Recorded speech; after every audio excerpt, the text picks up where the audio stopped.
हमसे अच्छे दिन लाने का वादा किया गया था, लेकिन हम कहाँ आ गए।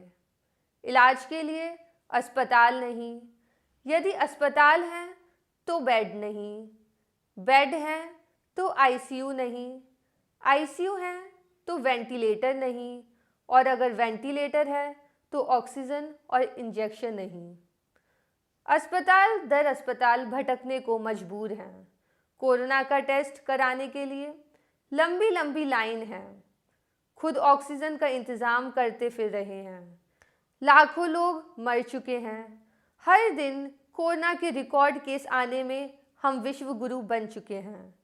3.5 लाख के आसपास केस आना शुरू हो गए हैं, जो एक दिन में दुनिया में सबसे ज़्यादा हैं।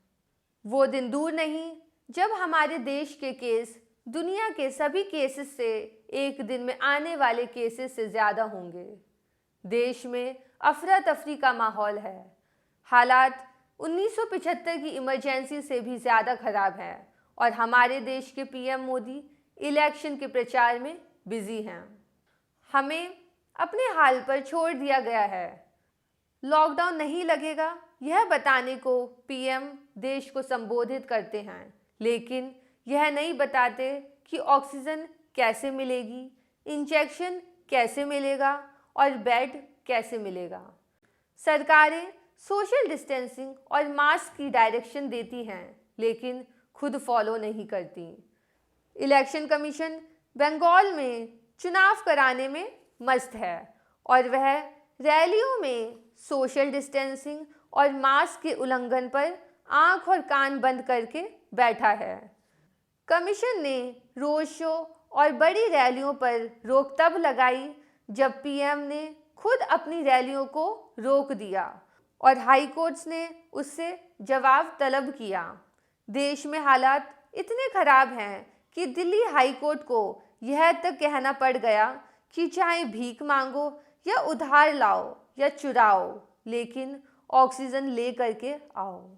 हाई कोर्ट्स सरकारों को बार बार उनकी संवैधानिक ड्यूटी याद दिला रहे हैं, लेकिन फिर भी सरकारें याद करने को तैयार नहीं। अस्पतालों को भी ऑक्सीजन के लिए हाई कोर्ट जाना पड़ रहा है। हमारे देश का सर्वोच्च न्यायालय इन सब पर खामोश है और जब वह खुद से जागा तो देश के नामी वकीलों ने इसका विरोध किया। यह हम कहाँ पर देश को ले आए, जहाँ सुप्रीम कोर्ट से ज़्यादा हाई कोर्ट्स पर लोगों का विश्वास है। देश का सिस्टम और सरकारें लोगों को इलाज देने में फेल हुए हैं। लोग इलाज के अभाव में मर रहे हैं।